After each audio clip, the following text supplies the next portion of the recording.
a comparative analysis of tissue-specific silver hyperaccumulation in Meraphilium aquaticum.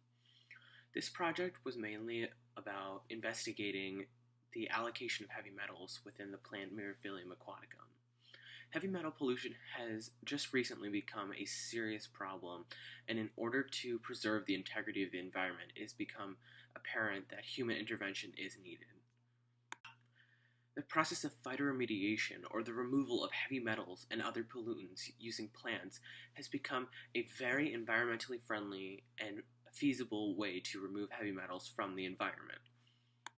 In order to test the feasibility of Meraphilium aquaticum in this position, the researcher designed an experiment to discover where the heavy metals were allocated within the different plant tissues of Meraphilium aquaticum. Because the vacuoles in the epidermis of plants is larger, it was hypothesized that that is where most of the heavy metals would be stored, because heavy metals are traditionally sequestered in vacuoles, and so the larger vacuoles in the epidermis were postulated to be where it would be held. An experiment was then done to determine which tissues had uptaken the most amount of silver. Due to traditional ways of obtaining silver from plant tissue being unavailable, the use of colorimetry was used. So the Meraphilium aquaticum were grown for approximately a month.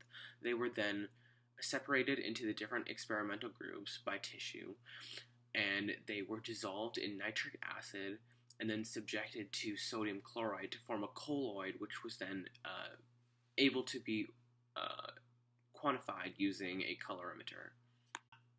The results did not support the hypothesis that the leaves would have uptaken the most silver. In fact, the stems were the largest group, with statistical significance between the leaf and stem group.